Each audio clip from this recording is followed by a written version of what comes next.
धर्म सेवी सज्जनों, सन्नारियों, नवयुवकों,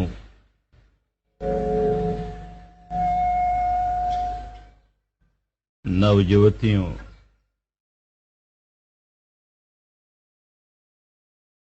आज की इस छोटी सी धर्म सभा में समझें कि धर्म सेवा क्या होती है और धर्म सेवा का क्या लाभ होता है।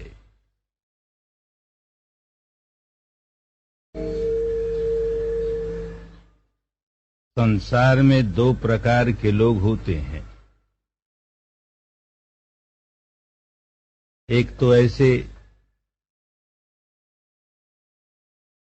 जो अपने दुख में व्याकुल रहते हैं, सारा जीवन इसी बात में बिता देते हैं, मुझे ऐसा दुख है रे, मुझे ऐसा दुख है रे, मेरी ये बात मनचाही नहीं हो रही, वो बात मनचाही नहीं हो रही, मेरी ये मनचाही कैसे पूरी कर लूं, वो मनचाही कैसे पूरी कर लूं। सारा जीवन इसी में बिता देते हैं। कुछ ऐसे लोग होते हैं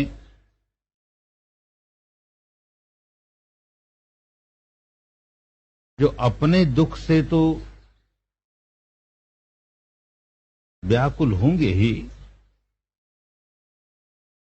अभी इस लायक नहीं हुए कि हजार दुख आए हम व्याकुल नहीं होते। अपने दुख से तो व्याकुल हैं ही, पर साथ साथ औरों को भी दुखी देख करके मन में करुणा जगती है कि मेरी तरह देखो कितने लोग दुखियारे हैं। मुझे अपने दुख को दूर करने के लिए कुछ करना चाहिए, ऐसे ही मुझे औरों के दुख को दूर करने के लिए भी कुछ करना चाहिए। जो पहले प्रकार के व्यक्ति होते हैं वो दुखियारे के दुखियारे बने रहते हैं। सारा जीवन उनका आत्म केंद्रित, स्व केंद्रित, बस केवल अपने बारे में ही, अपने सुख के बारे में ही, अपनी सुविधा के बारे में ही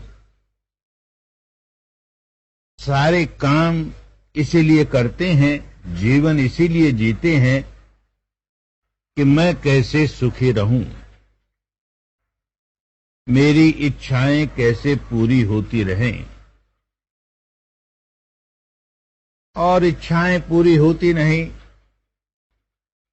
मनचाही जीवन में सारी होती नहीं, अनचाही होती रहती है। मनचाही हो भी जाए तो फिर कोई दूसरी मनचाही अपना सिर उठाने लगती है, वो हो जाए कोई तीसरी अपना सिर उठाने लगती है, तो कहां तक मनचाही पूरी होगी। कुदरत कहां तक एक व्यक्ति की सारी कामनाओं को पूरी करेगी। तो दुखी रहेगा ऐसा व्यक्ति। दूसरा व्यक्ति अपनी कामनाओं को पूरी करने में, अपने दुख दूर करने में प्रयत्न करता है, कभी सफल होता है, कभी नहीं सफल होता है, लेकिन वो इतना स्व केंद्रित नहीं है, आत्म केंद्रित नहीं है, उसका मन इतना संकुचित नहीं है। उसने अपने मन का दायरा बढ़ा लिया। वो औरों को देखता है दुखी हैं, तो इनके दुख में मैं कैसे सहायक हो जाऊं। अपनी कामना को पूरी करके आदमी जितना खुश होता है, उतना उतना अपनी कामनाओं को बढ़ावा देते जाता है, तो तनाव बढ़ते जाते हैं। दूसरों के दुखों को दूर करने के काम में लगता है, तो एक किसी दुखियारे का दुख दूर करके मन में जो प्रसन्नता आती है, वो अपना दुख दूर करके जो प्रसन्नता आती है उससे कई गुना अधिक होती है। और दूसरे का दुख दूर करने में वो व्याकुलता नहीं आती जो अपना दुख दूर करने में आती है। अपना एक दुख दूर हुआ तो दूसरे दुख की चिंता शुरू हो जाएगी, दूसरा दुख दूर हुआ तीसरे दुख की चिंता शुरू हो जाएगी। दूसरे का दुख दूर करने में अपनी शक्ति के अनुसार जितना करेगा करेगा, नहीं कर पाएगा तो मुस्कुराएगा, मेरी तो इतनी ही शक्ति है भाई, हमसे जितना हुआ हमने कर दिया। तो मन व्याकुल नहीं होगा, प्रसन्न नहीं होगा। जितनों की सेवा कर सके उतनों की सेवा करके मन प्रसन्न नहीं होगा। मन जितना संकुचित होता है, थोड़े से दायरे में सिमट जाता है, उतना ही उसमें तनाव भर जाता है। मन अपने दायरे को जितना बढ़ा लेता है उतना उसका तनाव दूर होता है। तनाव दूर होता है तो दुख दूर होता है, जीवन प्रसन्नता से भरता है। तो ये जो दूसरे तरह का व्यक्ति है, जो अपने दुख के साथ साथ औरों के दुख को भी कैसे दूर करूं, ऐसी मनोवृत्ति जिस व्यक्ति में जितनी अधिक होगी उस व्यक्ति का दुख उतना ही कम होता चला जाएगा, उस व्यक्ति की प्रसन्नता उतनी ही बढ़ती चली जाएगी, उसके भीतर के तनाव उतने ही कम होते चले जाएंगे। ये कुदरत के नियम है, प्रकृति का नियम है, ऐसा सबके लिए होता है।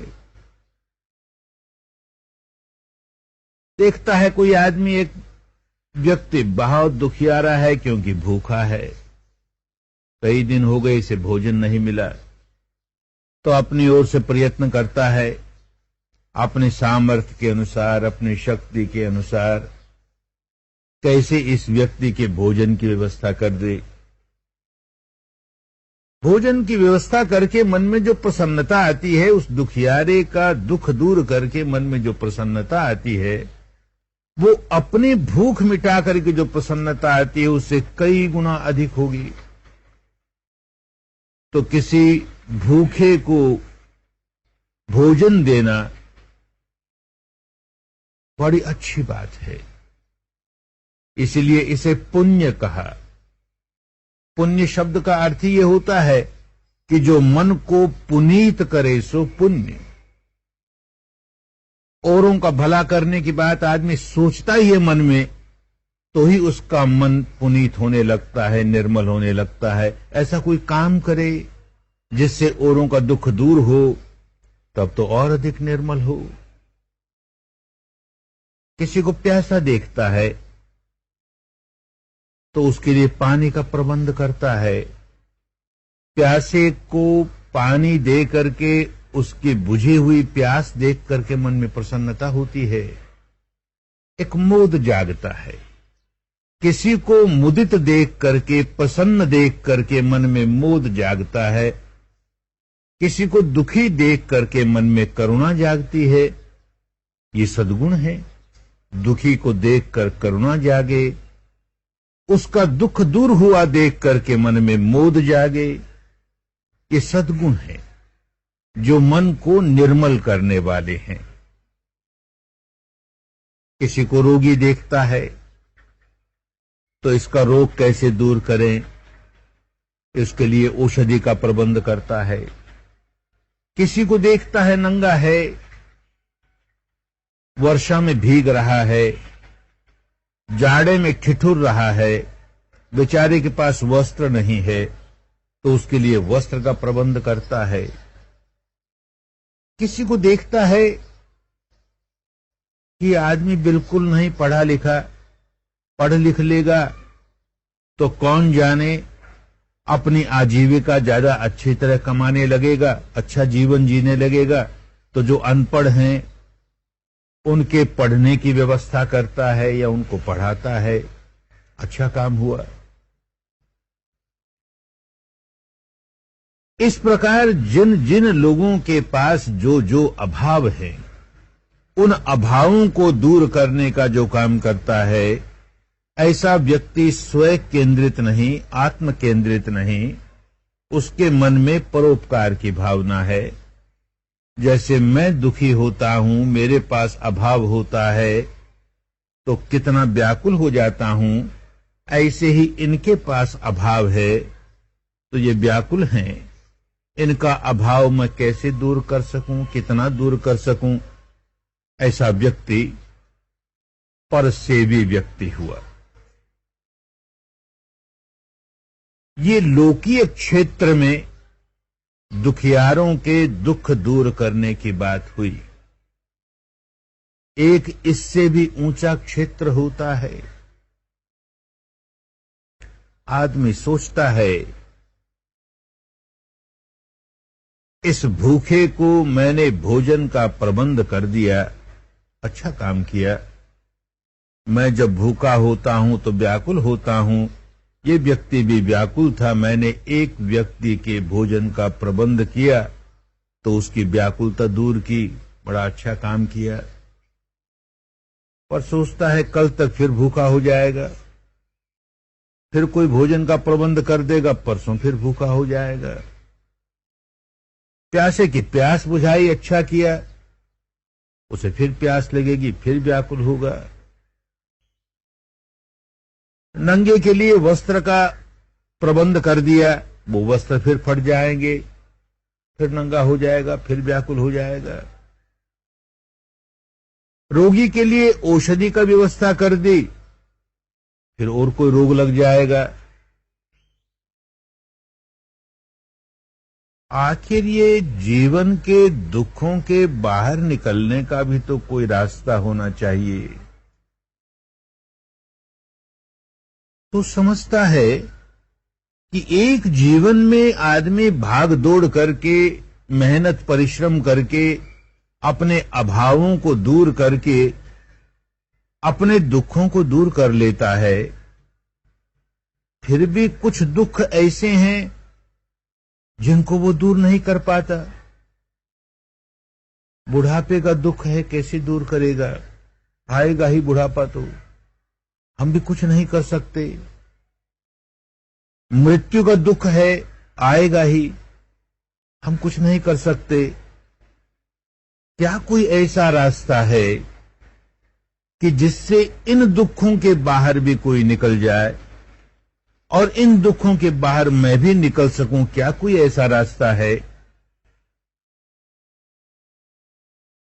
सोचता है कि अगर बार बार जन्म लेना, फिर मरना, फिर जन्म लेना, फिर मरना, ये भव चक्र चलता ही रहे, तो जिस तरह के दुख इस जीवन में सामने आ रहे हैं, ऐसे दुख तो आते ही जाएंगे। हर जीवन में किसी बात का दुख, कभी किसी बात का दुख, कभी किसी बात का दुख।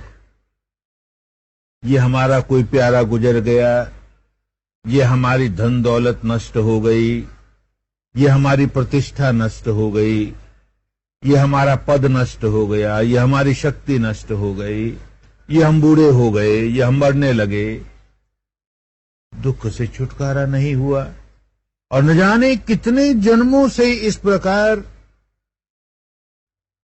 दुख के क्षेत्र में ही जीवन बिताया और आगे भी न जाने कितने जन्मों में इसी प्रकार दुख के क्षेत्र में ही लोट पलोट लगाते रहें। कोई समाधान नहीं हुआ, तो क्या करें? तो समझदार होता है तो समझता है बात को कि जो लोग इसी सच्चाई की खोज में लगे कि ये प्राणी क्यों दुखी होते हैं, बार बार जन्मते हैं, मरते हैं, जन्मते हैं, मरते हैं, भिन्न भिन्न प्रकार के दुखों में से जीवन गुजरता है, कोई रास्ता है जिससे कि ये इन दुखों के बाहर निकल जाए? तो ऐसा व्यक्ति रास्ता खोज निकालता है। मन पर नए नए जन्मों के भव संस्कार बनते चले जाएंगे, तो मृत्यु के समय कोई न कोई भव संस्कार अपना सिर उठाएगा और भव संस्कार अपना सिर उठाएगा मृत्यु के समय, तो नया भव सामने आएगा। क्योंकि उस अवस्था पर पहुंचा हुआ व्यक्ति इस बात को बखूबी देखता है। जो व्यक्ति मुक्त हो जाए, सचमुच मुक्त हो जाए, जो व्यक्ति अरहंत हो जाए, सचमुच अरहंत हो जाए, जो व्यक्ति बुद्ध हो जाए, सचमुच बुद्ध हो जाए, तो उसमें 3 गुण आते हैं, 3 बड़ी शक्तियां उसमें आती हैं। उसे ऐसे दिव्य चक्षु प्राप्त होते हैं कि वो सारे विश्व में क्या घटना घट रही है इसको बखूबी देखने लायक बन जाता है। अमुक प्राणी देख मर रहा है, ये मरा, इसकी च्युति हुई, च्युति होते ही देख कहां प्रतिसंधि हुई, कहां जन्म गया, तो क्यों ऐसे मरा और ऐसे प्रतिसंधि क्यों हुई, ये इस प्रकार क्यों मरा, इस प्रकार मरने से ऐसा नया जन्म क्यों मिला इसको, वो सब का ऐसे देखते देखते सारी बात समझ में आ जाती है उसे। कुदरत का सारा कानून उसे समझ में आ जाता है। ये एक शक्ति उसमें जागती है, दिव्य चक्षु की शक्ति जागती है। दूसरी शक्ति उसमें जागती है पुब्बे निवासानुसति, अपना पूर्व जीवन देखता है।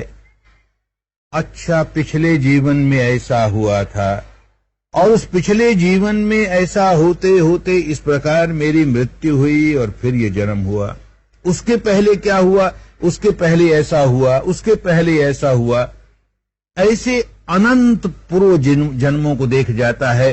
तो वो देखने का मतलब ये हुआ कि कुदरत का कानून खूब समझ में आता है। मैं भी किस प्रकार मरा और फिर किस प्रकार जन्मा, कैसे मरा और फिर कैसे जन्मा, क्यों इस प्रकार मरा और क्यों इस प्रकार जन्मा, सारा रहस्य उसे समझ में आ जाता है। तीसरी जो शक्ति बहुत बड़ी जागती है वो कल्याणकारिणी शक्ति, कि अपने भीतर जितने भव संस्कार हैं वो सारे साफ हो गए।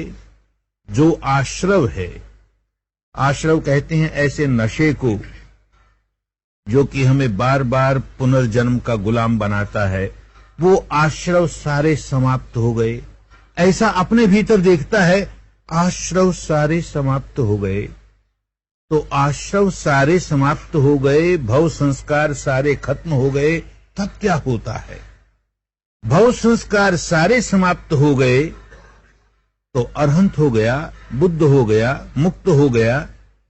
तो मरने के बाद क्या होगा सारा समझ में आता है, क्योंकि इसी जीवन में जीते हुए ऐसी अवस्था का साक्षात्कार करता है जो शरीर और चित्त के परे की अवस्था है, जो सारे इंद्रियों के परे की अवस्था है, जो सारे अनित्य क्षेत्र के परे की अवस्था है।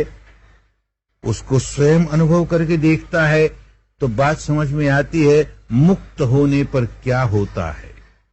लेकिन मुक्त होने पर क्या होता है वो अवस्था शब्दों में नहीं समझाई जा सकती, क्योंकि इंद्रियों के परे की अवस्था है, इंद्रियातीत अवस्था है। तो लोगों को समझा तो नहीं सकता, लेकिन लोगों को सिखा करके वैसी अवस्था का अनुभव करा सकता है। यही करके देखो भाई, इसी जीवन में उस निर्वाणिक अवस्था का अनुभव करके देखो तो जान जाओगे कि मुक्त होने पर हमारी क्या अवस्था होगी। ऐसा व्यक्ति इस अवस्था पर पहुंचा हुआ सारे कुदरत के कानून को समझ जाता है कि किस प्रकार ये भव चक्र चलता है, ये लोक चक्र चलता है, ये दुख चक्र चलता है, और किस प्रकार इस भव चक्र को तोड़ा जा सकता है, इस लोक चक्र को तोड़ा जा सकता है। खूब समझ में आता है, क्योंकि उसने तोड़ लिया, अपना तोड़ के देख लिया। पुस्तकों की बात नहीं है, प्रवचनों की बात नहीं है, सिद्धांतों की बात नहीं है, दार्शनिक मान्यताओं की बात नहीं है, परंपरा की बात नहीं है, संप्रदाय की बात नहीं है। उसने तो इस विज्ञान को अनुभूति से समझ लिया, ये कुदरत का कानून है, ऐसा ऐसा होगा तो भव चक्र चलेगा ही, ऐसा ऐसा नहीं होगा तो भव चक्र अपने आप रुक जाएगा। ऐसा उसने अपने अनुभव से जान लिया। तो ऐसा व्यक्ति, उसका मन करुणा से इस कदर भरेगा कि अरे भाई, भूखे को रोटी देकर के हमने उसके भूख की व्यथा तो मिटाई, प्यासे को पानी देकर हमने उसकी प्यास की व्यथा तो मिटाई। रोगी को औषधि देकर हमने उसके रोग की व्यथा तो मिटाई, और वो हमेशा के लिए तो मिटी नहीं। वो तो बार बार फिर जागेगी, ऐसा ही दुखियारा रहेगा, इस जन्म में भी बार बार, और आगे इसी प्रकार अनेक जन्मों में। ये व्यक्ति दुख के बाहर तो नहीं निकला। तो जैसे मैं दुख के बाहर निकला, ऐसे ही सारे लोग कैसे दुख के बाहर निकले, ऐसी करुणा जागती है इस व्यक्ति में। तो ये लोगों को ऐसी विद्या बांटता है जिससे कि लोग सारे दुखों के बाहर निकल सकें। लौकिक क्षेत्र में कोई व्यक्ति दुखों के बाहर निकले, इसके लिए हम जो कुछ करें वो अच्छा है, वो पुण्य है, वो भी चित्त को पुनीत बनाता है। उसकी कभी निंदा नहीं करनी चाहिए, उसे कोई हल्की बात नहीं समझनी चाहिए, पर इतना जरूर समझना चाहिए कि उससे भी एक और ऊंची बात होती है कि जिसमें हम लोगों की ऐसी सेवा करें कि वो जन्म जन्म के दुखों के बाहर निकल सकें। इससे ऊंची सेवा नहीं हो सकती, क्योंकि वो स्वयं चख के देखता है तो उसके मन में ये बात खूब समझ में आती है कि सब दानं धम्म दानं जिनाति। सब तरह के दान, हम कैसे भी दान दें किसी को, उन सब दानों से ऊंचा दान धर्म का दान होता है। किसी को ऐसा दान दे दिया, ऐसी विद्या सिखा दी कि जिससे वो जन्म जन्म के दुखों के बाहर निकल जाएगा। अरे इससे बढ़कर उसकी क्या सेवा होगी, बहुत बड़ी सेवा हो गई ना, क्योंकि वो चख कर देख लिया उसने। सब रसंग धम्म रसंग जिनाति। दुनिया के जितने रस हैं, ये अभाव है, ये पूरा हो जाए तो मन को बड़ा अच्छा रस मालूम होता है। ये अभाव है, ये पूरा हो जाए तो मन को बड़ा सुख मिलता है, उस सुख का अपना एक रस होता है। इसी तरह से धर्म का अपना एक रस होता है। जीवन में धर्म जागने लगे, चित्त निर्मल होने लगे, विकारों से मुक्त होने लगे, तो भीतर एक ऐसा धर्म का रस चखता है जो बाकी सारे रसों को जीत लेता है। सबसे ऊंचा रस होता है, उसने चख के देखा है, तो धर्म रस बांटता है। ये व्यक्ति जो धर्म को महत्व देता है, सारे दुखों से परे हो जाने की विद्या को महत्व देता है, ऐसा व्यक्ति भी अगर मुक्त नहीं हुआ है, अभी मुक्त नहीं हुआ है, तो आत्म केंद्रित ही रहेगा। मुझे दुनिया से क्या लेना देना, सब अपने अपने कर्मों का फल भोगते हैं, भोगते रहें। मुझे तो मनुष्य जीवन मिला है, कैसे प्रकार किस प्रकार अपनी मुक्ति का साधन कर लूं, कैसे अपने दुखों से छुटकारा पा लूं, मैं कैसे भव चक्र से बाहर निकल जाऊं, ऐसे फिर आत्म केंद्रित हो जाता है। केवल मेरी मुक्ति के लिए क्या करूं, केवल मेरी मुक्ति के लिए क्या करूं। जो सचमुच मुक्त होता है और जिसमें ये बीज होता है मैत्री का, करुणा का, मुदिता का, सद्भावना का, समता का, उससे रहा नहीं जाता। अरे मेरी मुक्ति के साथ साथ औरों की मुक्ति होनी चाहिए ना, तो हर जन्म में अपनी मुक्ति का भी काम करूंगा और साथ साथ औरों की मुक्ति में भी सहायक हो जाऊंगा। ऐसा व्यक्ति आत्म केंद्रित नहीं है, स्व केंद्रित नहीं है, अपनी मुक्ति के काम में लगा है, लेकिन साथ साथ औरों की मुक्ति में भी सहायक बन रहा है। बस आज की भाषा में जो हम कहते हैं धर्म सेवक, धर्म सेविका, उसका यही लक्ष्य होता है, मेरी मुक्ति के लिए तो मुझे काम करना ही है। जो व्यक्ति इतना पागल हो जाए कि मुझे अपने लिए कुछ नहीं करना, मैं चाहे जितने विकारों से भरा रहूं, मुझको तो दूसरों की सेवा करनी है, दूसरों की मुक्ति का काम करना है, तो वो एक और अति में चला गया, दूसरों की सेवा नहीं कर पाएगा। जो स्वयं लंगड़ा है वो किसी दूसरे लंगड़े को सहारा नहीं दे पाएगा। जो स्वयं अंधा है वो किसी दूसरे अंधे को रास्ता नहीं दिखा पाएगा। तो अपना मंगल और उसके साथ साथ औरों का मंगल, अपना कल्याण, उसके साथ साथ औरों का कल्याण, अपनी स्वस्थ मुक्ति, उसके साथ साथ औरों की स्वस्थ मुक्ति। यही धर्म सेवा है, यही धर्म का दान है। केवल धर्म सिखाना ही धर्म का दान नहीं होता। जैसे कोई वैद्य है, डॉक्टर है, चिकित्सक है, किसी रोगी को दवा देता है तो वो चिकित्सा का दान देता है, लेकिन उसके साथ साथ जिन जिन लोगों ने उस बीमार के लिए, ऐसे बीमारों के रहने के लिए औषधालय बनाए, हॉस्पिटल बनाए, चिकित्सालय बनाए, उन चिकित्सालयों में, उन औषधालयों में, उन हॉस्पिटलों में कोई नर्स की सेवा करता है, सेवा करती है, कोई उनके भोजन की व्यवस्था करता है, कोई उनके औषधि की व्यवस्था करता है। तो डॉक्टर अपनी जगह सेवा कर रहा है, ये लोग भी उतनी ही सेवा करते हैं, उतना ही पुण्य उनका भी है जितना कि उस डॉक्टर का है।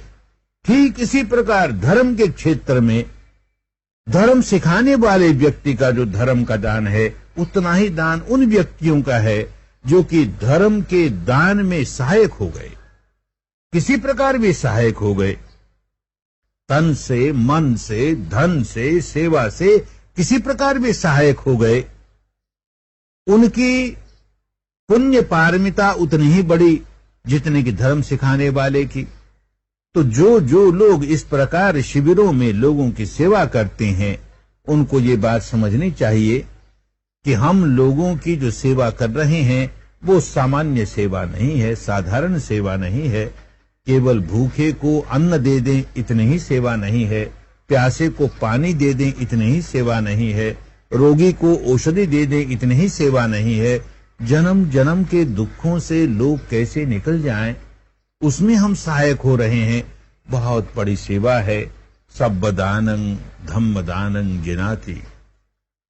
तो पहले तो अपने मन को इस मोद से भरना होता है कि मैं जो काम कर रहा हूं या कर रही हूं, उससे लोगों का कितना बड़ा कल्याण हो रहा है। सामान्य लोकीय कल्याण ही नहीं है, लोकोत्तर कल्याण। लोक भी सुधरता है, परलोक भी सुधरता है, और सारे लोगों के परे मुक्त अवस्था प्राप्त होने का रास्ता खुलता है। अरे इससे बढ़कर किसी की क्या सेवा होगी, यूं अपने मन को मोद में भरता है।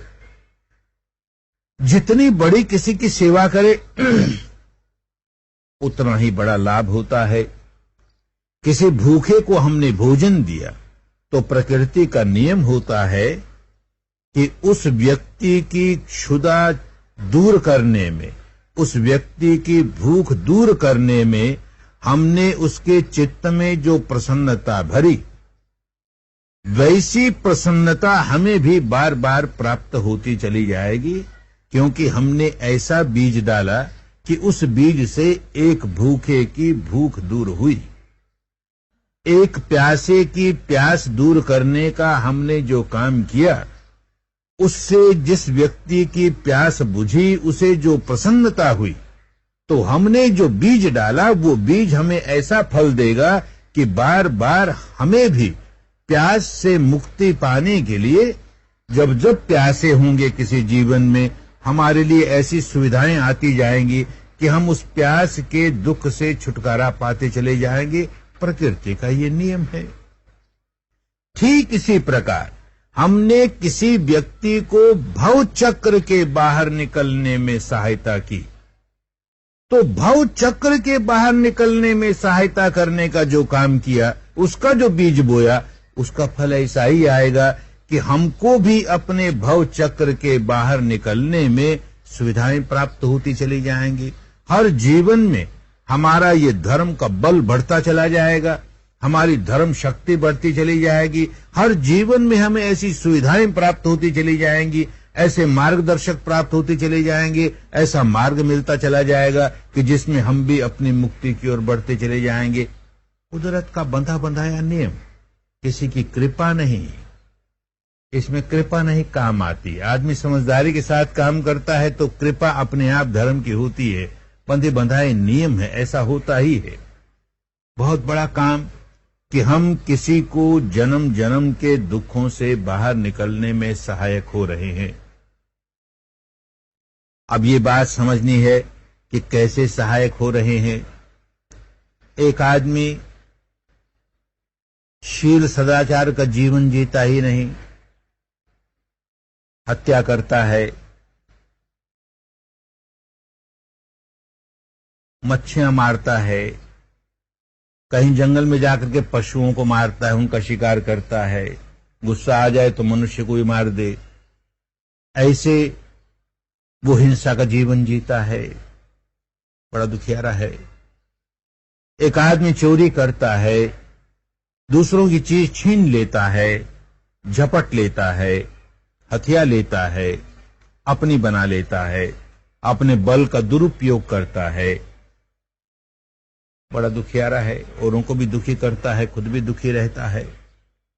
एक व्यक्ति सदाचार का जीवन नहीं जीता, अनाचार का जीवन जीता है, व्यभिचार का जीवन जीता है, काम संबंधी मिथ्याचरण का जीवन जीता है, बड़ा दुखियारा है, अपने आप को दुखी बनाता है, औरों को दुखी बनाता है।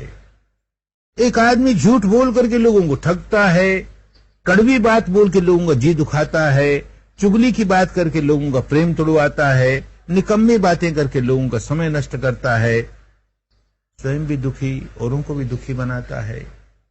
एक आदमी नशा पता करके क्या करना चाहिए उसे जानते हुए भी कर नहीं पाता, क्योंकि मन उसके वश में नहीं रहा। क्या नहीं करना चाहिए इसे जानते हुए भी उससे नहीं बच सकता, क्योंकि मन वश में नहीं रहा, तो अपनी हानि करता है, औरों की हानि करता है। अगर हम ऐसे व्यक्ति को जो कि दुश्शील का जीवन जीता है, दुराचार का जीवन जीता है, जिसके जीवन में शील सदाचार नहीं है, हम सहायक हो जाए कि भाई देख, शील सदाचार का जीवन जिएगा तू भी सुखी रहेगा, औरों के सुख में भी सहायक हो जाएगा, और धीरे धीरे उसके मन में ये बात समझती चले जाए, वो उसे समझाने में हम सहायक हो जाए कि देख, जब जब तू शरीर से, वाणी से कोई ऐसा काम करता है जिससे औरों की हानि होती है, तो अपने मन को मैला करता है ना, और तेरा मन मैला होता है तो तू ऐसा संस्कार बनाता है जो बार बार भव चक्र में तुझको लोट पलोट करने का ही कारण बनेगा। मृत्यु के समय वैसा कोई संस्कार सिर उठाएगा, तेरी बड़ी हानि होगी। ये बात उसके समझ में आवे तो वो निकलने लगे, शील सदाचार का जीवन जीने लगे। फिर उसे समझाए, यही धर्म सेवा। क्या धर्म सेवा? कि भाई मन को वश में करने के लिए कुछ करना चाहिए, तो उसे समझाए कि मन को वश में करने के अनेक तरीके होते हैं। कुछ तरीके ऐसे होते हैं जो हमको भव चक्र में ही चक्कर लगाते हैं। हमने किसी कल्पना का सहारा लिया, किन्हीं शब्दों का सहारा लिया, और उनके सहारे हमने चित्त को एकाग्र कर लिया। अच्छी बात तो की, लेकिन हम अपने मन की गहराइयों में जो दबे हुए विकार हैं, मन की गहराइयों में जो भव चक्र चलाने वाले, भव संस्कार बनाने वाला जो स्वभाव है, उसको तोड़ने का काम तो नहीं कर पाए ना। ऊपर से मन को वश में कर लिया, भीतर से उसका वैसा ही स्वभाव है। तो भाई ऐसे आलंबन से अपने मन को एकाग्र करो कि जिससे तुम्हारा भव चक्र टूट सके। तो उसे समझाए कि भाई ये सांस का आलंबन ऐसा है कि जिसमें कोई संप्रदाय से भी लेन देन नहीं, और ये तुमको अपने मानस की उन गहराइयों में ले जाएगा जिन गहराइयों में संस्कार बनते हैं, भव संस्कार बनते हैं, और जहां तुम बार बार दुख में पड़ने का काम करते हो, उसके बाहर निकलने का तुमको रास्ता मिलेगा। तो ऐसे व्यक्ति को जो बड़ा दुखियारा है, ऐसा एक रास्ता मिल जाए कि सांस के सहारे अपने मानस की गहराइयों में उतरने लगे। फिर उस व्यक्ति को कि अब जड़ों तक अपने आप को सुधारना है। भाई तुम नए संस्कार नहीं बनाओ, ये अच्छी बात है, पर पुराने भव संस्कार जो तुम्हारे भीतर जमा हैं, उनको निकालने का काम नहीं करोगे तो छुटकारा नहीं होगा। मन को ऊपर से सुधार के रह जाओगे तो पुराने भव संस्कार कैसे निकलेंगे? देखो अपने भीतर पुराने भव संस्कार कहाँ जमा हैं।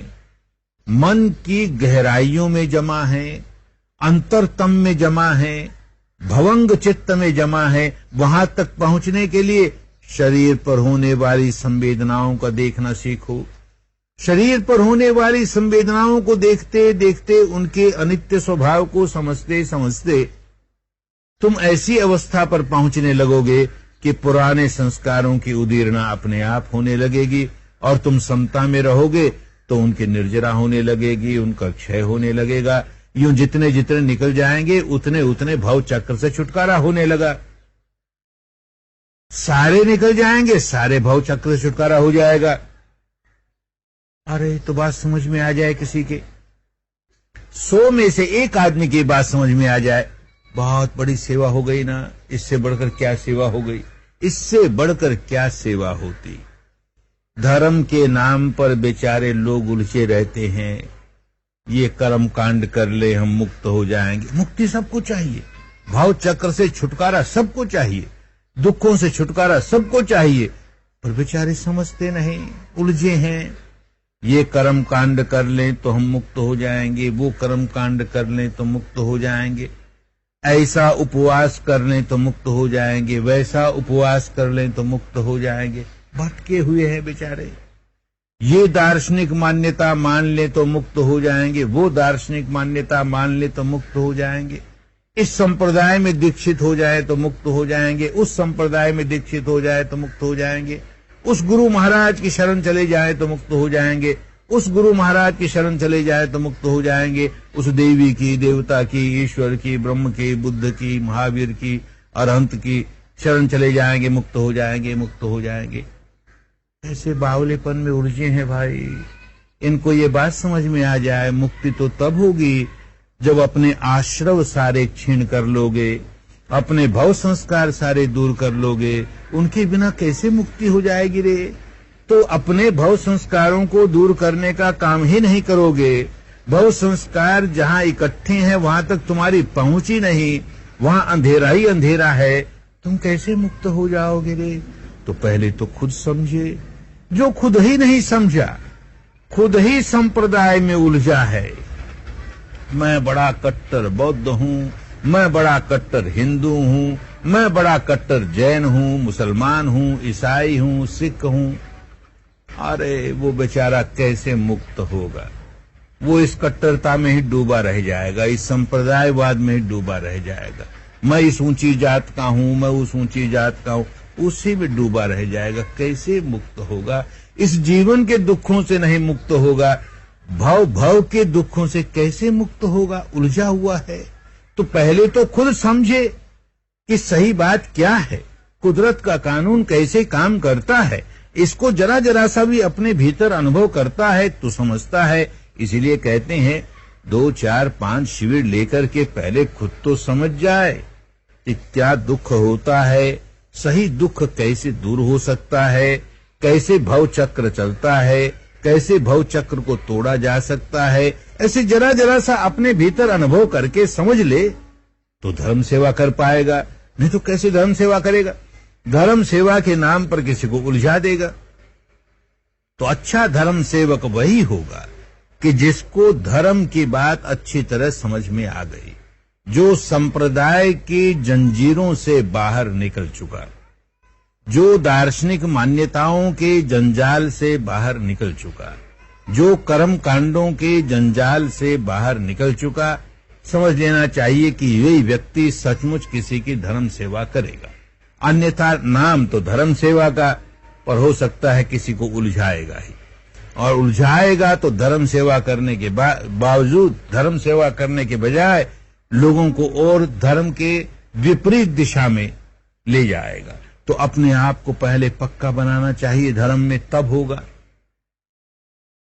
धर्म सेवकों को एक बात और समझ लेनी चाहिए कि बुद्धि के स्तर पर हम समझ के रह जाएं कि शीलवान होना बहुत जरूरी है, समाधिवान होना बहुत जरूरी है, प्रज्ञावान होना बहुत जरूरी है, तो ही विकारों से मुक्ति होगी, तो ही भव चक्र से छुटकारा होगा।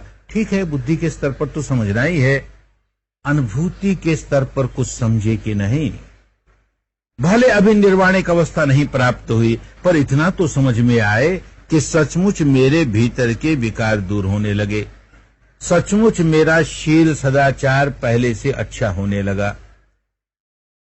सारे शील सदाचार एकदम पक जाएंगे उसके बाद ही सेवा करेंगे, ऐसा हम नहीं कहते, लेकिन पहले से सुधार होने लगा कि नहीं।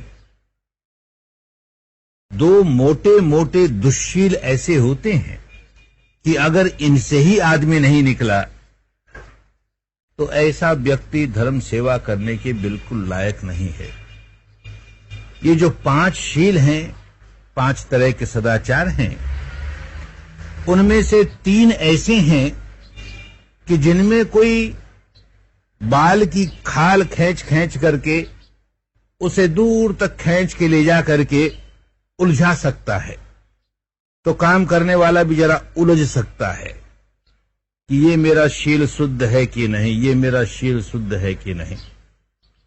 लेकिन 2 ऐसे हैं कि जिसमें कोई बाल की खाल खींचने को जगह ही नहीं, वो बड़े स्थूल स्थूल दुश्शील हैं, बड़े मोटे मोटे दुश्शील हैं। हर कोई समझ सकता है भाई इनसे तो दूर होना ही चाहिए, इसमें कहीं कोई 2 मत नहीं। एक तो ये नशा पता करना, किसी तरह का भी नशा पता करना, इसमें तो कहीं कोई मतभेद नहीं हो सकता। हर आदमी समझता है नशा पता किया कि नहीं किया। दूसरे भी समझ सकते हैं कि इसने नशा पता किया है, खुद भी समझ सकता है मैंने नशा पता किया है, उसमें कहीं मतभेद को जगह नहीं। इससे निकला कि नहीं, अभी इससे ही नहीं निकला, अरे तो दूसरे क्या सेवा करेगा रे, तू अभी नशे पते से ही नहीं निकला, तेरी नशे पते करने की आदतें नहीं छूटी और चाहता है कि धर्म सेवा करूं, क्या धर्म सेवा करेगा रे? नहीं, अभी धर्म सेवा के लायक नहीं है। तो ये एक मापदंड है जिससे मापे अपने आप को। और दूसरा बहुत स्पष्ट, बड़ा स्थूल दुराचार है कि व्यभिचार से निकला कि नहीं। तो एक बात बहुत स्पष्ट, विवाहित है तो अपने धर्म संगी या धर्म संगिनी के साथ ही शरीर का संबंध होता है कि नहीं। विवाहित नहीं है तो ब्रह्मचर्य का जीवन जीता है कि नहीं। बड़ी आसानी से अपने को जांच के देख सकता है, दूसरे भी जांच के देख सकते हैं, ये व्यक्ति व्यभिचार का जीवन नहीं जीता। तो बड़ी आसानी से इस बात को जांचा जा सकता है। और ये बड़े स्थूल स्थूल, दोनों बड़े स्थूल स्थूल। एक और जो पहले का ही अंग है, जैसे नशा पता होता है, वैसे ही जैसे सुरा मेरई मज्ज, उसके साथ जोड़ा प्रमादठाना, प्रमाद के कामों से बचे। तो प्रमाद केवल नशे पते का ही नहीं होता, एक और भी नशा होता है। जो व्यक्ति जुआ खेलने लगता है उसका भी बड़ा नशा होता है। बिना खाए पिए दिन भर लगा रहेगा ताश पीटने में, बिना खाए पिए भी दिन भर लगा रहेगा कोई जुआ खेलने में, इतना होश खो बैठता है, प्रमादठाना कहा गया उसको। तो साफ मालूम होगा कि अभी जुए में हूं मैं, अभी जुए का प्रमाद नहीं निकला, उसके बाहर निकलना होगा। तो व्यभिचार से बाहर निकले, नशे पते से बाहर निकले, जुए से बाहर निकले, इन 3 बातों से आदमी बाहर निकल गया तो अपने को जांच के खुद भी देख सकता है, दूसरे भी देख सकते हैं, ये व्यक्ति धर्म सेवा करने लायक है।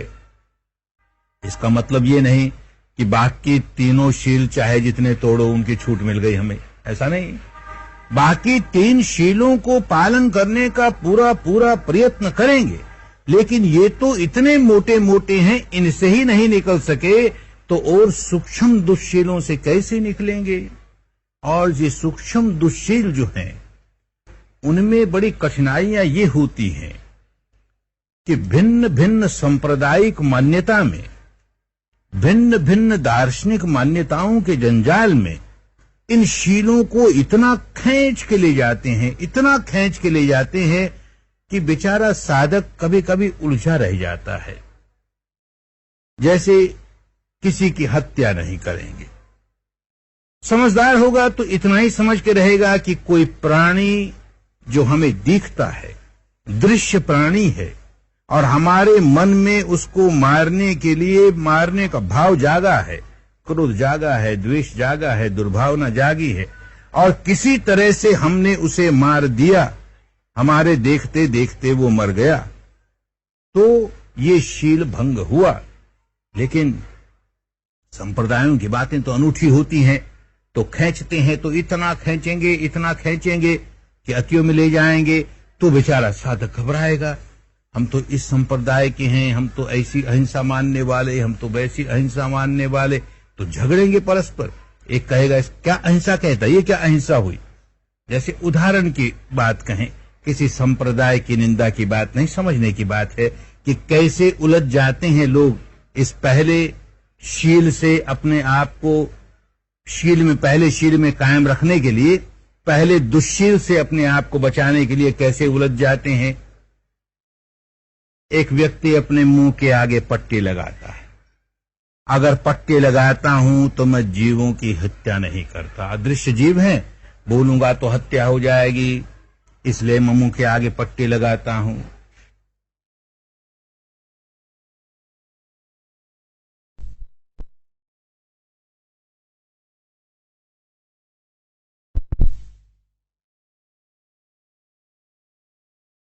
दूसरे संप्रदाय वाला उसे देख के हंसेगा, कैसे बावला है। अरे तूने ये पट्टी जीवों को बचाने के लिए लगाई कि जीवों को मारने के लिए लगाई? इससे तो जीव और मरने लगे। तेरे मुंह से जब जब वाणी निकलती है तब तब उसके साथ जो जीव आते हैं वो इस पट्टी से टकरा के मरते हैं। उनके लिए कत्ल खाना खड़ा कर दिया तूने। इस कत्ल खाने पर तो और जीव मरने लगे, तू ये क्या करने लगा? अब दोनों झगड़ेंगे, एक कहेगा पट्टी लगाना धर्म है, एक कहेगा पट्टी नहीं लगाना धर्म है। एक और उदाहरण ले, झाड़ू लगाई, कोई जीव है तो उसे दूर करो, जीव नहीं है, सामने नहीं दिखाई देता, फिर भी झाड़ू लगाएंगे, तो दूसरा झगड़ेगा, अरे झाड़ू लगाई तो कितने अदृश्य जीव मर गए, उस चोट से कितने मर गए, तूने तो मारने का काम किया ना, तूने बचाने का काम कहां किया? अब झगड़ेंगे दोनों कि तेरी हिंसा नहीं मेरी हिंसा, तेरी अहिंसा मेरी अहिंसा। अरे ये अतियों वालों का झगड़ा, हमें उसमें नहीं जाना चाहिए, लेकिन ऐसा होता है, क्या किया जाए, ऐसा होता है। अब ऐसे ही झूठ को खींच के ले जाएंगे, इतना खींच के ले जाएंगे।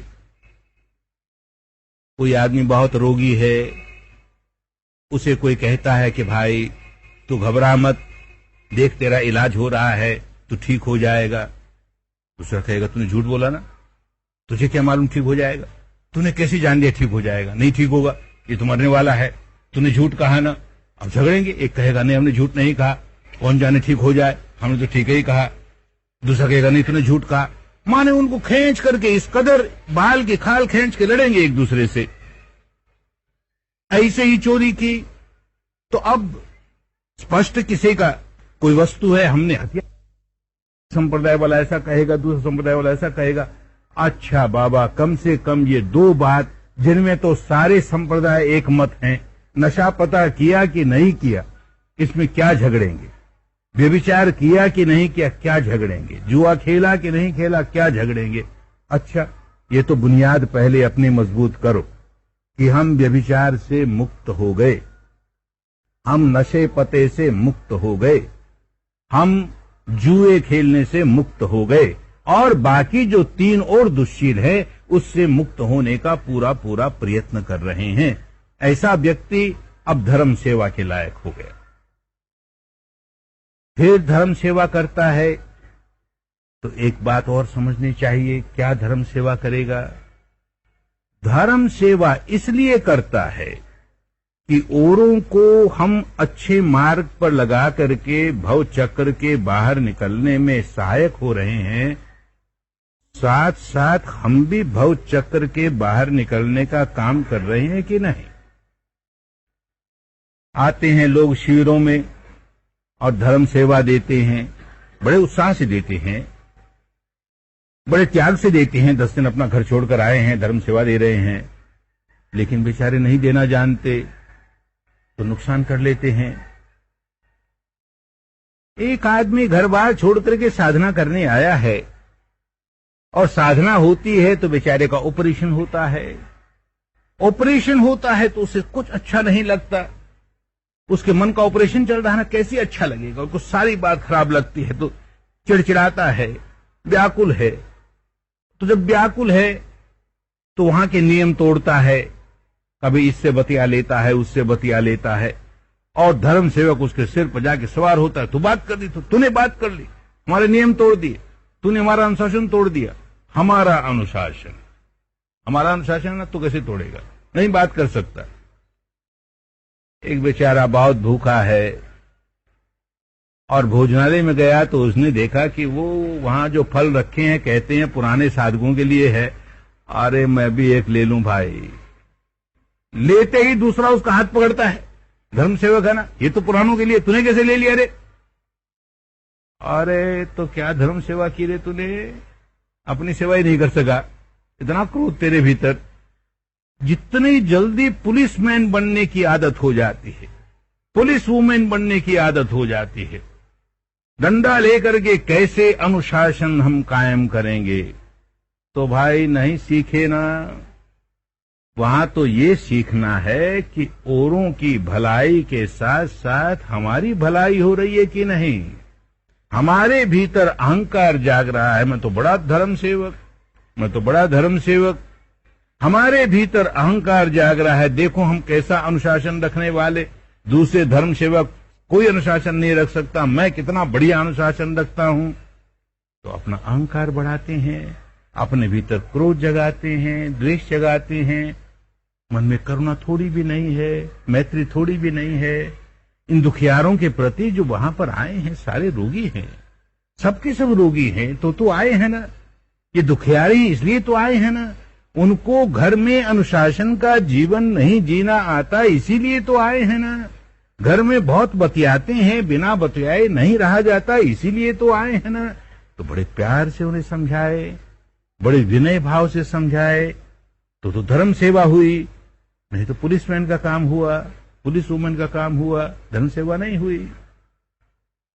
और एक कठिनाई देखते हैं कि धर्म सेवक कभी कभी ऐसे पागलपन उसके सिर पर सवार होता है कि ये आदमी कुछ नहीं जानता, मैं इसको कैसे समझाऊं।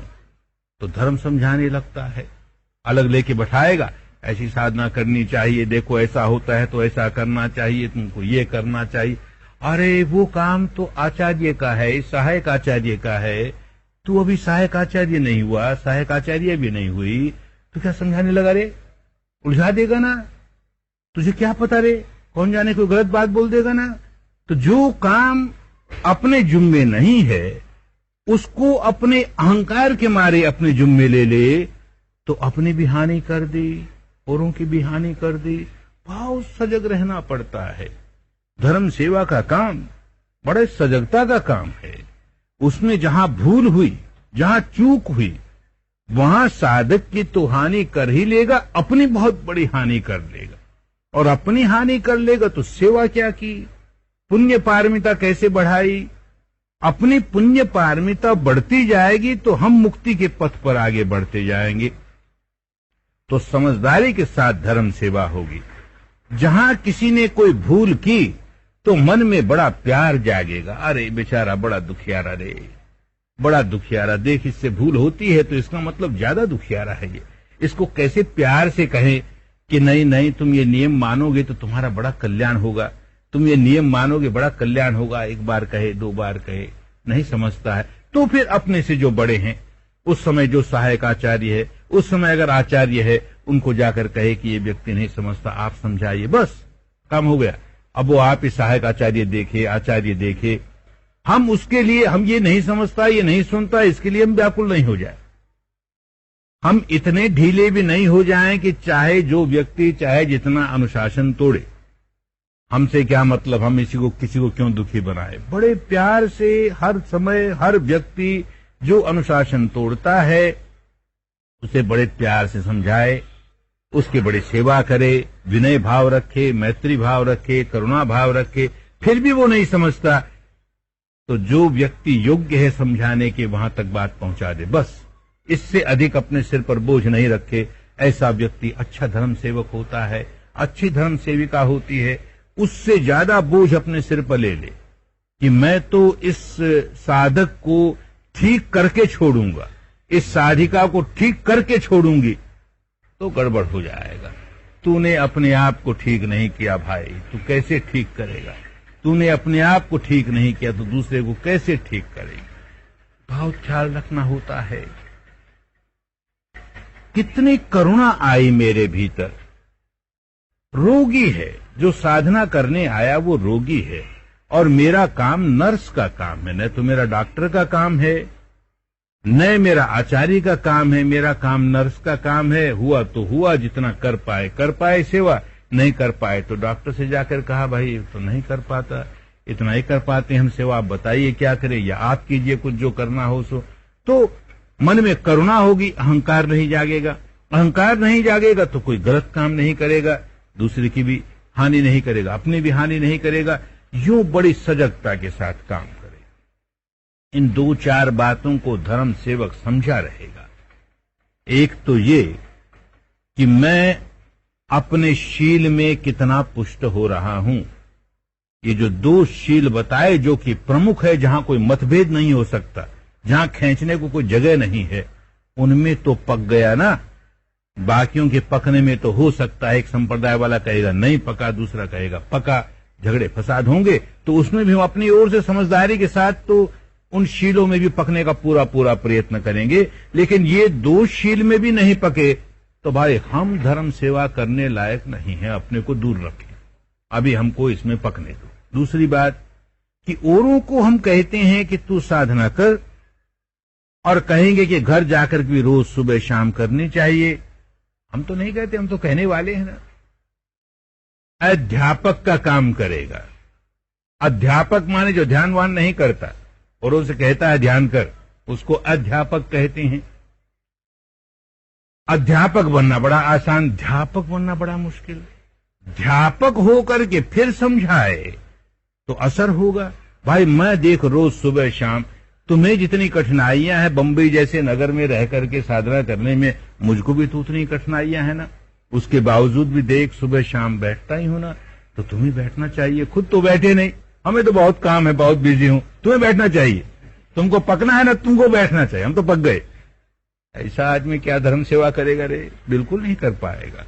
तो जो बात औरों को सिखाए, साल में 1 बार तुमको जरूर शिविर में आना चाहिए, वो खुद आए नहीं, मुझको तो समय नहीं है, औरों से कहता फिरे साल में 1 बार जरूर आना चाहिए, जरूर आना चाहिए। अरे तू तो नहीं आता ना, तो तेरे कहने का असर कैसे होगा लोगों को?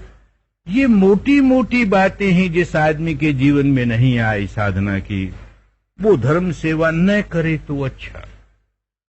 धर्म सेवकों की संख्या थोड़े होने में कोई दोष नहीं है, पर अच्छे धर्म सेवक होने चाहिए जो सचमुच जो लोगों से कहते हैं वैसा अपने जीवन में यथाशक्ति करने का काम शुरू कर दिया। जिन्होंने वो अच्छी सेवा कर पाएंगे।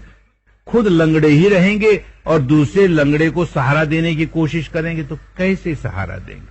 खुद अंधे ही रहेंगे, दूसरे अंधे को मार्ग दिखाने का काम करेंगे तो कैसे मार्ग दिखाएंगे? ये मोटी मोटी बातें। एक तो जो बात हम दूसरे से अपेक्षा करते हैं वो स्वयं कर रहे हैं कि नहीं। अनुशासन की भी बात बहुत बार शिकायत आती है शिविरों में कि ये धर्म सेवक आकर के हमसे तो कहते हैं चुप रहो चुप रहो, और वहां देखो ये 2-4 का गुट बनाए और ही हो कर रहे हैं। ऐसा आमोद प्रमोद उनका चल रहा है, ऐसा हल्ला गुल्ला चल रहा है। क्या असर पड़ेगा उन साधकों पर? ये तो हम पर ही पुलिसमैनी करना जानते हैं, अपने आप पर पुलिसमैनी नहीं करते। ठीक है, साधक को उतना मौन साधने की आवश्यकता है, उतने धर्म सेवक को नहीं, लेकिन निरर्थक बात तो नहीं करे। धर्म सेवक इस बात का ख्याल रखे कि उसको जितनी आवश्यक बात है उतनी ही करनी है। निकम्मी बातों में समय गंवा करके अपनी हानि करेगा, साधकों के सामने बुरा उदाहरण पेश करेगा। ऐसे ही साधकों को कहे कि पुरुष और स्त्रियां अलग अलग रहे, और ये जो वर्कर्स हैं हमारे लिए थोड़ी कानून होता है, ये तो उनके लिए कानून है, हम तो साथ साथ रहेंगे। तब कैसे एक आदर्श उनके सामने रखोगे?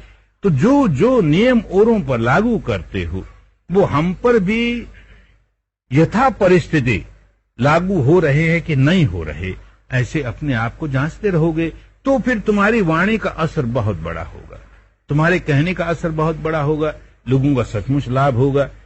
अपने को जांचता हुआ कोई व्यक्ति धर्म सेवा करता है तो सच्ची धर्म सेवा करता है। अपने को भुला करके हम चाहे जैसे दोष वाले हों, औरों का दोष कैसे दूर कर दे, इस भाव से काम करता है तो निकम्मा काम करता है, उससे कुछ होगा नहीं। एक बात और अच्छी तरह समझ लेनी चाहिए, हम अपने अनुभव की बात कहते हैं कि ये जो धर्म सेवा के लिए कोई व्यक्ति 10 दिन देता है, उसका लाभ मेरी नजरों में 10 दिन के शिविर में बैठने से कहीं ज्यादा होता है। मेरा अपना अनुभव इस बात को बताता है। जब मैं स्वयं 10 दिन के शिविर में बैठा और बैठ करके मुझे जो लाभ मिला, मैंने देखा कि और शिविरों में जाकर के मैंने अपने गुरुदेव के पास बैठ करके लोगों की सेवा जिस प्रकार हो सकी वैसे की, तो देखा मेरी साधना और तेज होने लगी। किया क्या आखिर? औरों को मुक्ति के मार्ग पर चलने के लिए हम सहायक बन गए। तो हमने वैसे बीज बोए जिससे अन्य लोगों को मुक्ति का मार्ग मिला, तो वो हमारा बीज ऐसा ही फल देगा जिसमें हमारे मुक्ति के मार्ग पर चलने में हमें बल मिलेगा, हमें शक्ति मिलेगी, तो हमारी साधना अपने आप अच्छी होने लगेगी।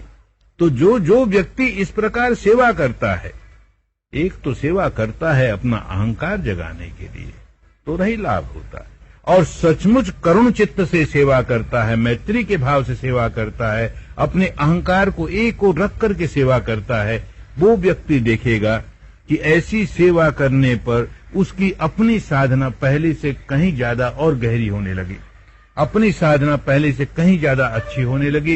ये एक का अनुभव नहीं, 2 का अनुभव नहीं, केवल मेरा अनुभव नहीं, अनेकों के अनुभव हमारे पास आते हैं। औरों की जितनी सच्ची सेवा करते हैं उतनी ही उस क्षेत्र में हमारी सेवा अपने आप होने लगी। ये कुदरत का नियम है। तो हम मुक्ति के क्षेत्र में लोगों की सेवा करते हैं, मुक्ति के क्षेत्र में हमारी सेवा अपने आप होने लगी, हमारी अपनी साधना अपने आप पुष्ट होने लगी। तो एहसान नहीं कर रहे किसी पर, औरों की सेवा करके एहसान नहीं कर रहे। जैसे हम कहते हैं शील सदाचार का पालन करके किसी पर एहसान नहीं कर रहे, अपने आप पर एहसान कर रहे हैं। शील सदाचार का पालन करते हैं तो इस लायक बनते हैं कि समाधि अच्छी होगी, प्रज्ञा अच्छी होगी, हम मुक्त हो जाएंगे। ऐसे ही लोक सेवा करके, धर्म सेवा करके किसी पर एहसान नहीं कर रहे। उनका तो भला हो ही रहा है, लेकिन अपना कितना बड़ा भला हो रहा है। हम मुक्ति के मार्ग पर और दृढ़ता पूर्वक आगे बढ़ सकेंगे, मुक्ति के मार्ग में ज्यादा शक्तिवान होकर के आगे बढ़ सकेंगे। हमारा मार्ग छोटा होता चला जाएगा।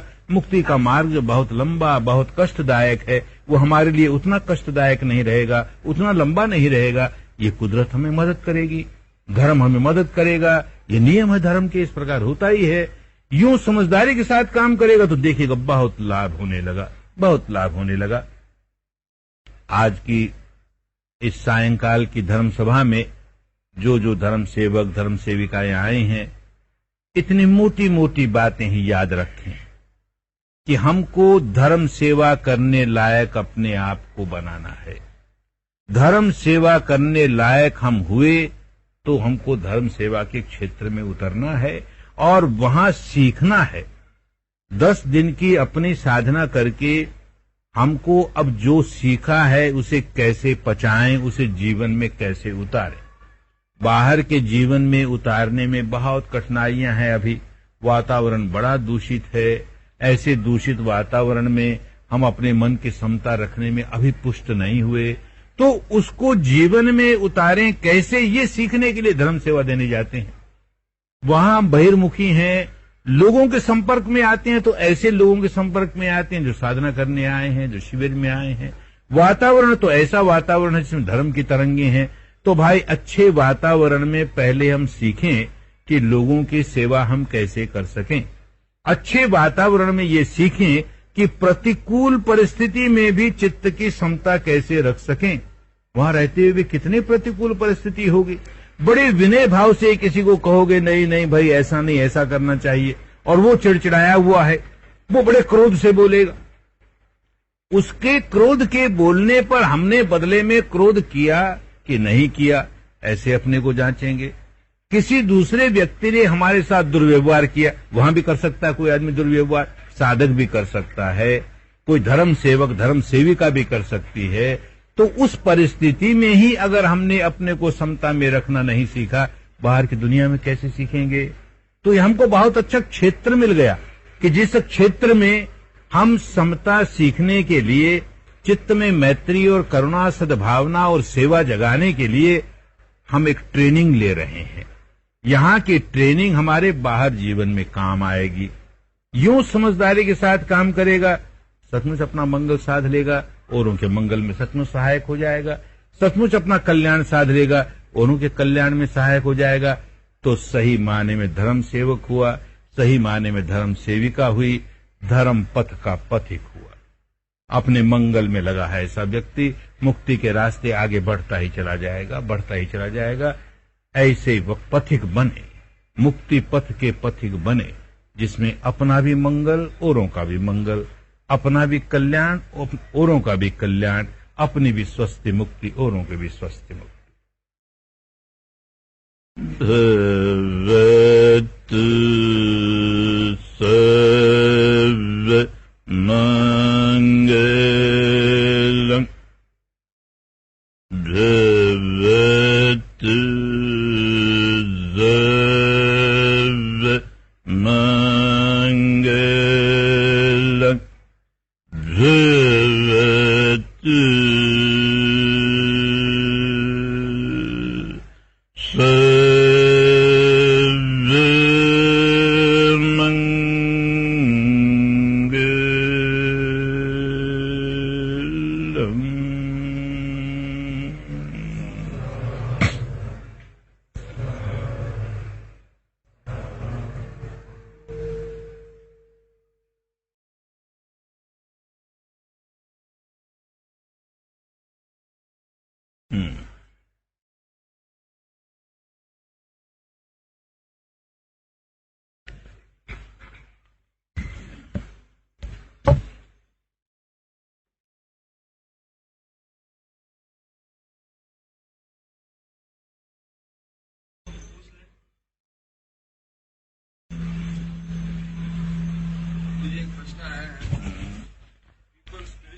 yoga is contrary to vipassana or corrupt form of vipassana. Please explain.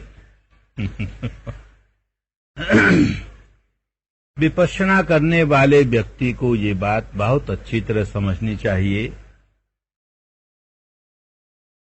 कि जहां तक शरीर को स्वस्थ रखने की जितनी क्रियाएं हैं,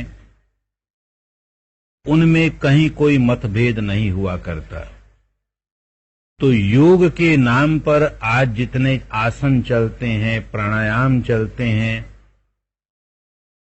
जिनमें ध्यान का कोई काम नहीं है, केवल शरीर को स्वस्थ रखने का काम है, उसमें कहीं कोई मतभेद नहीं है। जहां ध्यान का काम शुरू होता है, वहां योग से लेन देन नहीं, हर तरह का वो ध्यान जो कि हमको अपने अंतर मन की ओर ले जाने में बाधक है, उससे विपश्यना का मेल नहीं खाएगा। विपश्यना काम आरंभ करते ही हमारे अंतर मन की गहराइयों से विकारों को उखाड़ने का काम शुरू करती है। उसका काम ही अंतर मन है, वो क्षेत्र है उसका काम करने का। तो सब तरह की अन्य साधनाएं जो हमको अंतर मन की ओर नहीं ले जाएं, केवल ऊपर ऊपर के कॉन्शियस माइंड का एक काम करवाएं, जैसे कोई नाम जपे, जैसे कोई कीर्तन करे, जैसे कोई कल्पना का ध्यान करे, जैसे कोई ऑटो सजेशन का ध्यान करे, वो सारा का सारा कॉन्शियस माइंड कर रहा है, अनकॉन्शियस तक पहुंच नहीं हुई। अनकॉन्शियस तक पहुंच हुई कि नहीं हुई, उसको मापने का एक ही मापदंड है कि ये जो मन और शरीर से संबंध रखने वाली संवेदनाएं हैं, यहां तक पहुंच हुई कि नहीं हुई।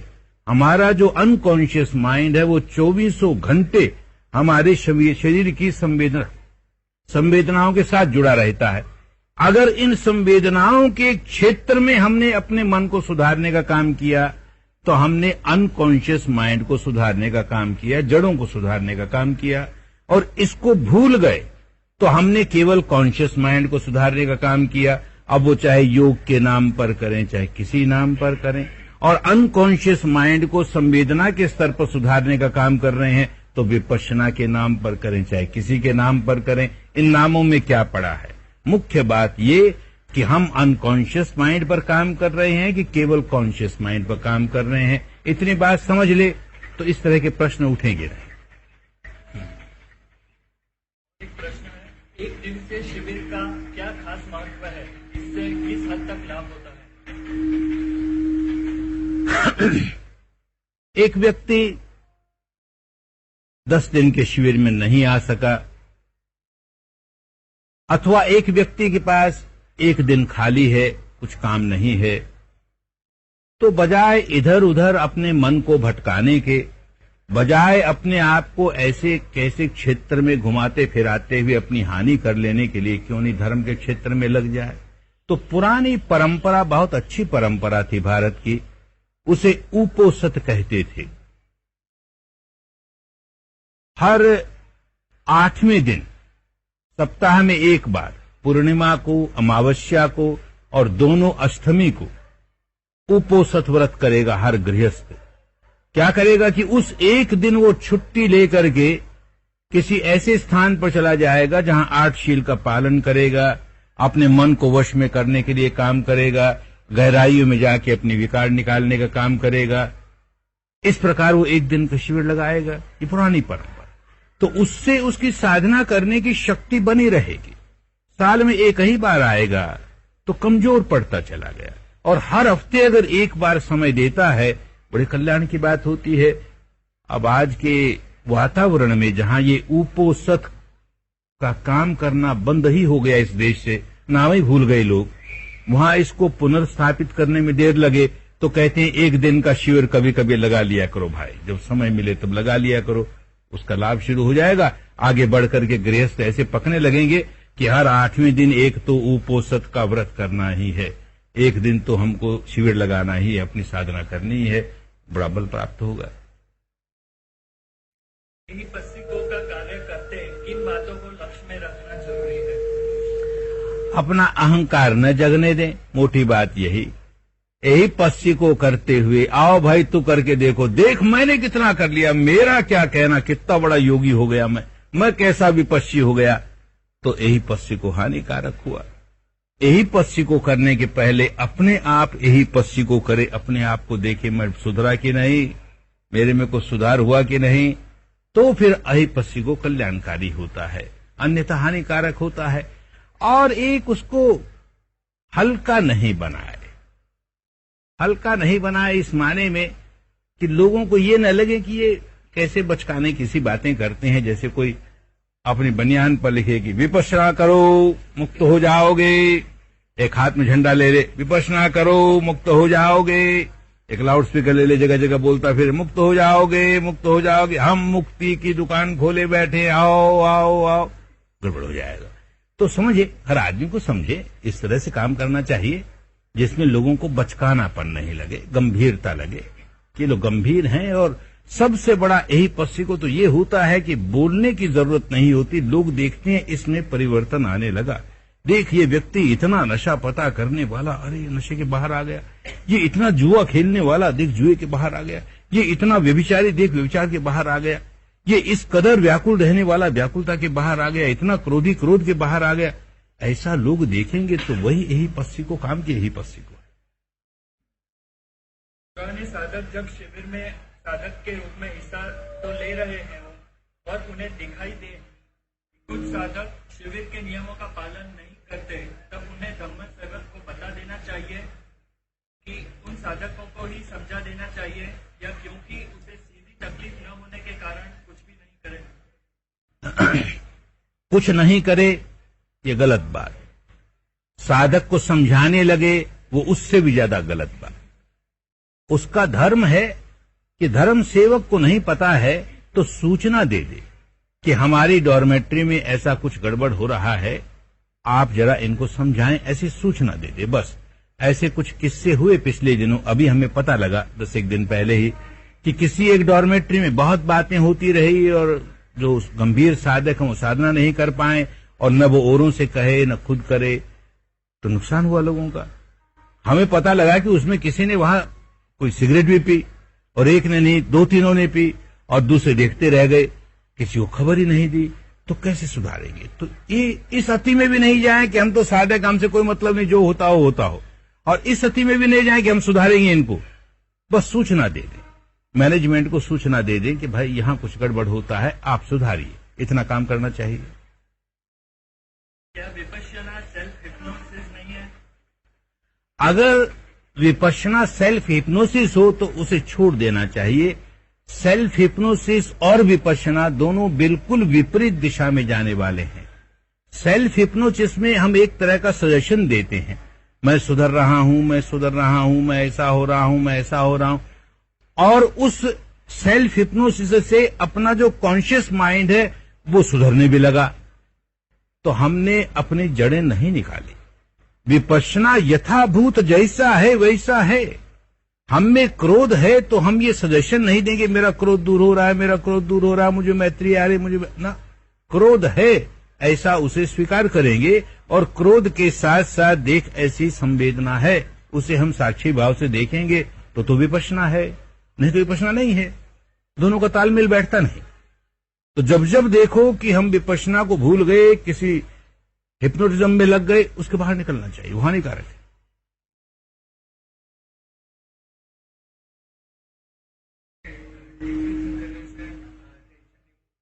होता है डीप ब्रीदिंग करने से टेंशन रिमूव होता है। ऐसे ही चित्त एकाग्र होते होते होते बड़ी शॉर्ट ब्रीदिंग हो जाए, शैलो ब्रीदिंग हो जाए तो भी बहुत शिथिलता आती है, टेंशन निकल जाते हैं। 2 तरह से टेंशन निकलते हैं। तो विपश्यना उसको महत्व देती है कि डीप ब्रीदिंग के बजाय तुम नेचुरल ब्रीदिंग देखते देखते सांस को इतना छोटा हो जाने दो कि सारे टेंशन निकल जाएंगे। तो हम रास्ते कई बताया ना कि चित्त को एकाग्र करने के भी अनेक रास्ते हैं। हमने ऐसा रास्ता चुना जो हमको गहराइयों में ले जाएगा। ऐसे ही रिलैक्सेशन के बहुत रास्ते हैं, हमने ऐसा रास्ता चुना जो हमको गहराइयों में ले जाएगा। सांस का छोटा हो जाना हमको उस दिशा में ले जाएगा जहां हम संवेदना को देखने लगेंगे। सांस को तेज कर लेना हमको उस दिशा में नहीं ले जाएगा जो कि हमको संवेदना देखने लायक बनाए। तो इसलिए हम प्रेफरेंस उनको देते हैं, काम वही है लेकिन उनको प्रेफरेंस देते हैं जो कि हमको गहराइयों की ओर ले जाए।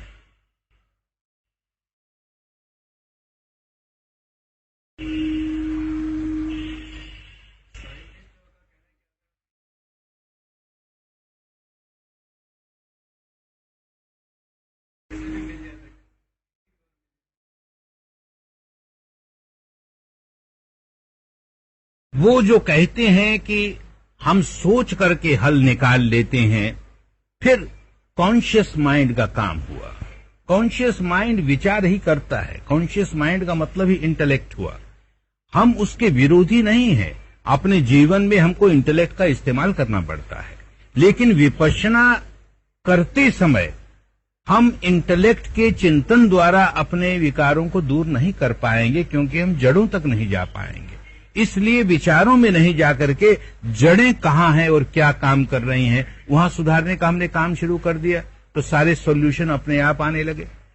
हम प्रॉब्लम की डेप्थ में चले गए।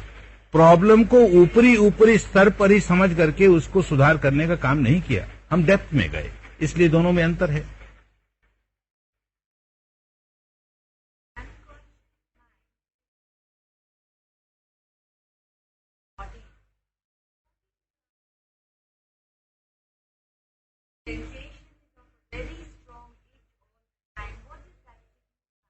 No, you should never go in distinguishing or identifying a particular sensation related to this particular impurity of the mind.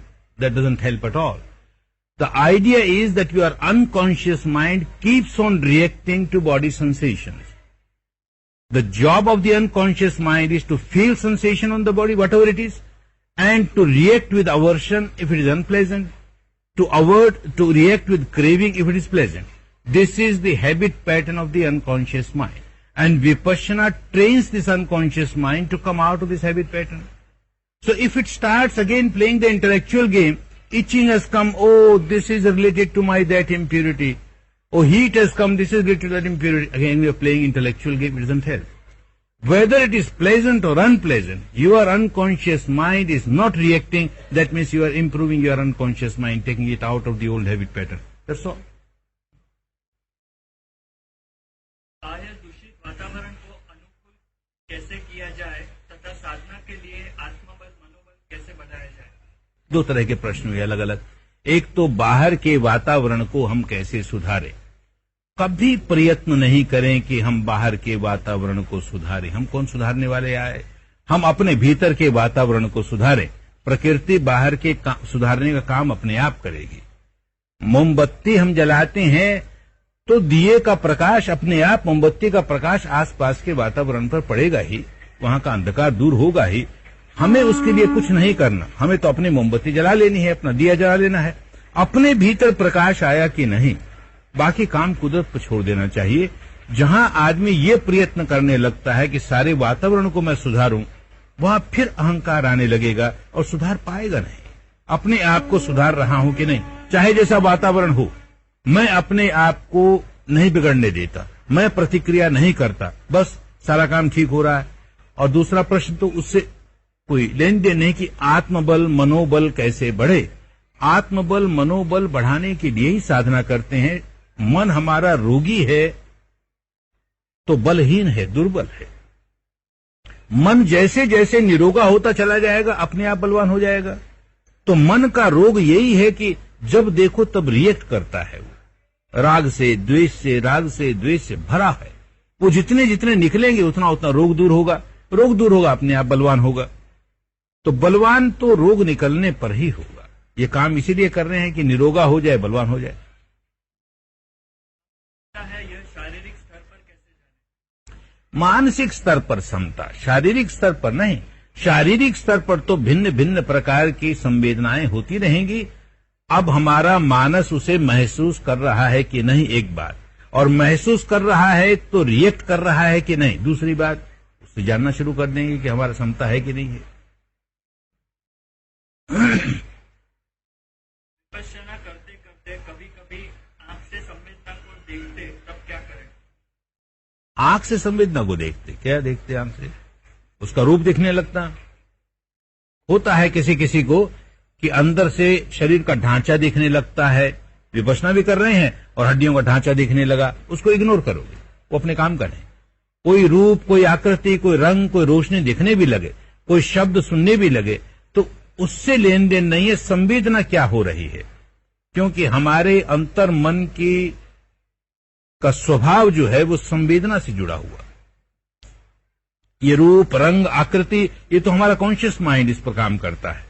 Unconscious mind sensation पर करता है। तो जब जब ये कॉन्शियस माइंड के आलंबन दिखने लगे या वो संपर्क में आने लगे तो दूर नहीं कर सकते, उनको इग्नोर करो और फिर सेंसेशन पर आ जाओ।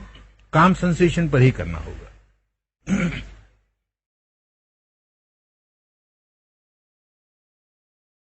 यदि साधक सेल्फ हिप्नोसिस अलग से करे तो कितना अच्छा होगा? हानिकारक होगा। दो विपरीत दिशा की बात हो गई। हम कहते हैं कि तुम पहले ही हिप्नोसिस में पड़े हो, कितने जन्मों से अपने आप को सेल्फ हिप्नोटाइज किए जा रहे हो। अच्छा लगा तो राग कर, बुरा लगा तो द्वेष कर। इससे बड़ा हिप्नोटिज्म कोई नहीं है।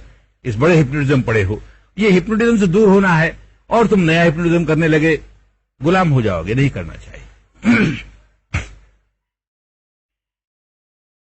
Have any studies been done on the physiological responses of Vipassana practice? Yes, studies have been made, but we give importance to the psychic benefit that comes out of it. The benefit that you get at the physical level are just byproducts. You don't give them any importance. So Vipassana should not be done with the aim of attaining something at the physical level. For that, better do your asanas, better do your pranayam, better do any other walking exercise, running exercise, jogging exercise, whatever you want to do, you do it. But mainly, the Vipassana is mainly to give you benefit at the mental level. And any benefit that you get at the physical level is a byproduct.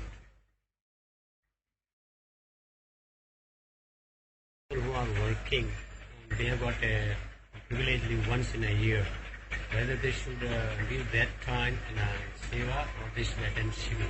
Which one will be more beneficial if they are able? If one has not taken even one 10-day course and feels like just giving seva, it is not healthy. If you have taken one 10-day course in the year and you have got now spare time, more time, then yes, better give seva. Minimum One is essential. One who has not taken even one course in a year and feels like giving seva, I don't find this person a good seva. He can't be a good seva. But if he has a choice only, he has got 10 days in a year only. Better prefer for your own meditation. Because at least 10 days in a year is essential for your own meditation. And this seva can be even for 2 days, for 3 days. People can come at the weekend. They come Friday evening, do seva for 2 days and come back next day. Any other holidays that you have, even few days, there are continuous courses going on there. You can go and give seva, meditate a little, do seva and come back. It will help.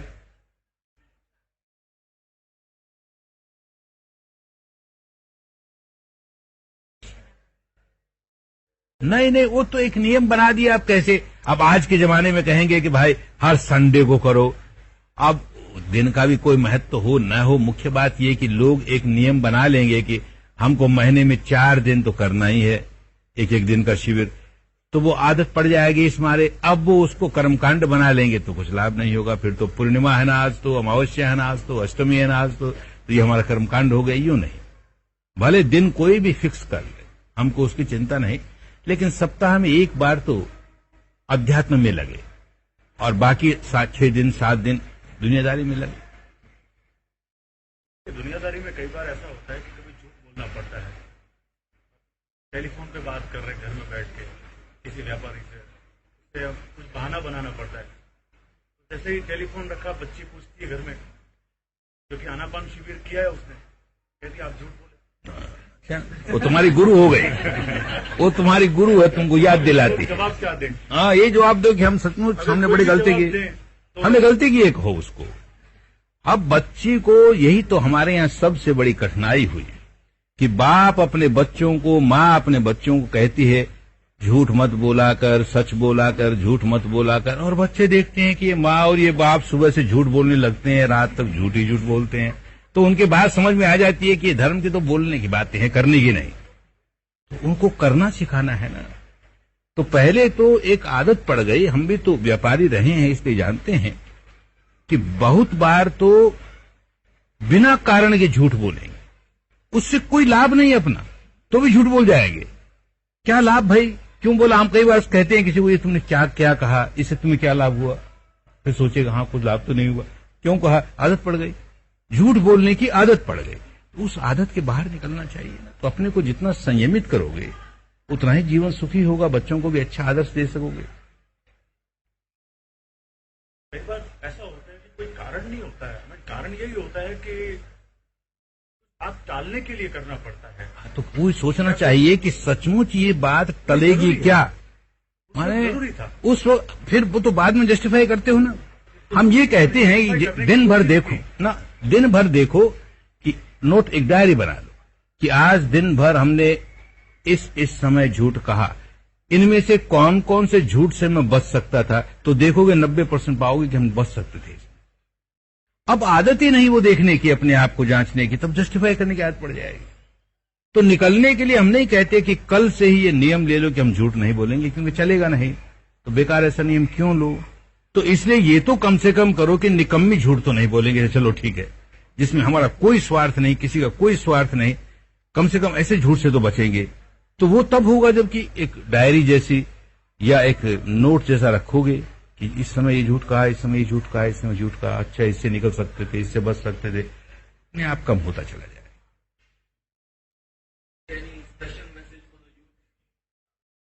अरे इससे बड़ी और क्या message होगी, पको और सेवा करो। बिना पके सेवा नहीं होगी, खूब पको, खूब पको। नहीं, इस बेटी का एक प्रश्न रह गया, पूछ ले।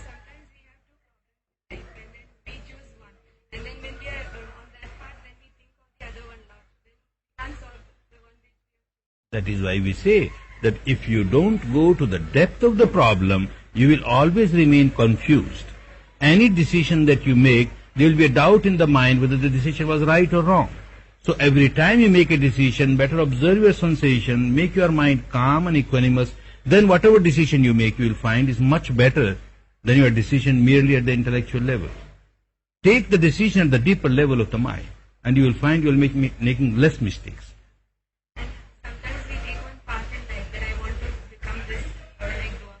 But then people say around that you won't be able to do, but still I want to do it. Again, remain with the depth. And if you are with the depth, whatever people say, if it is right, you will certainly continue to work for that. If it is wrong, you will leave it. Be with the depth of your mind.